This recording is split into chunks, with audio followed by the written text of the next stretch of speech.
Crew is going to come forward. Brian's going to take off the tompion, which is the red plug on the front of the gun, and strap down with a piece of leather. That keeps the tube clean.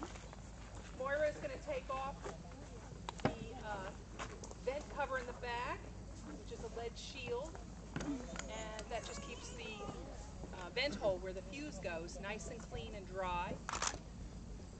Gun crews were responsible for keeping their weapons secure. Mike just lit our ignition fire source, which is this hole in the back.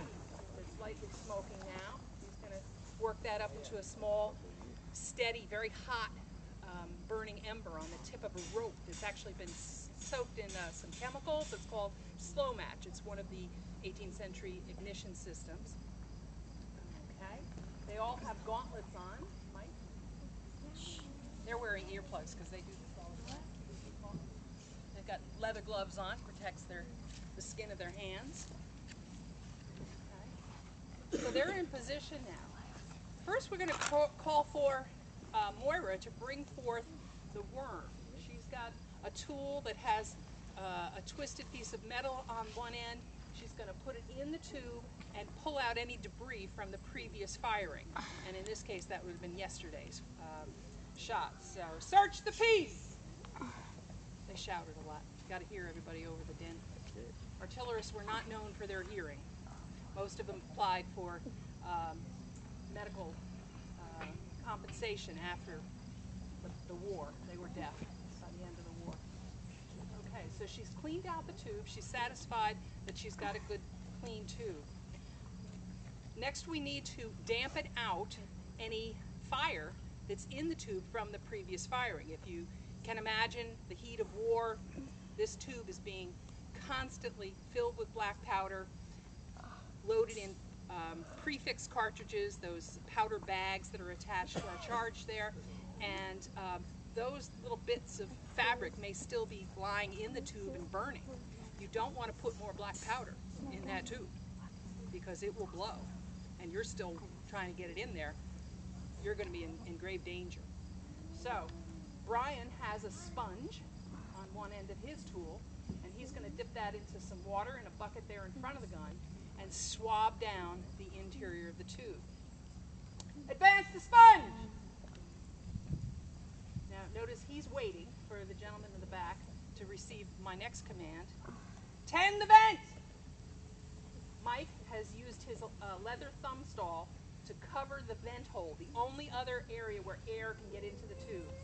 Listen. Did you hear that thump? Yep. Okay. Brian was able to get a vacuum in that tube because Brian had his thumb covering the back end of the gun, the only other access for air to get through. That means that there are no burning embers in there. Okay. If Brian didn't get that noise, he'd have to do it again until he was sure that he had a good gun. We're all going to have to be on this side of the benches, okay? Come here. Be in a little bit tighter because when this fires, it goes off on an angle. So, ma'am, when we fire, you'll need to be over. So now we're ready to advance the cartridge and put gunpowder, and if we were actually going to fire a ball, put that into the tube. Handle cartridge! Mike is passing to Moira our cartridge of gunpowder. If you may have noticed, it's in tin foil for safety. If it were in a fabric bag, it would probably, when it was fired, set fire to the woods below us. Okay, you don't want all those burning things going down there today. Okay, now Brian has swung his tool around and he has his ram end pointing up, and he's going to push that cartridge to the back of the gun underneath that vent hole. Oh, yeah, that too. Ram!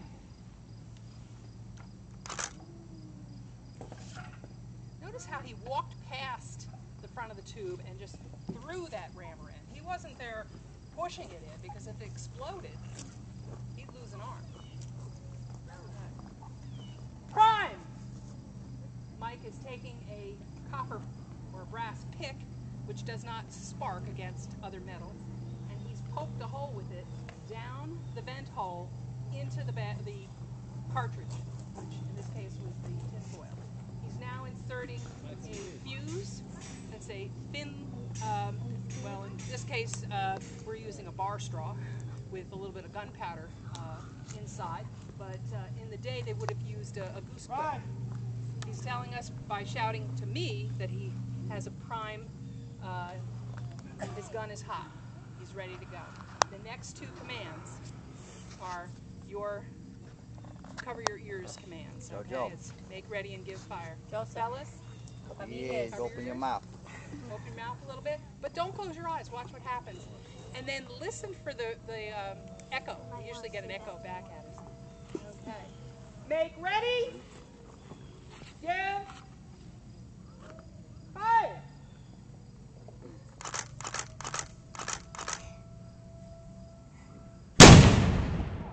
Oh!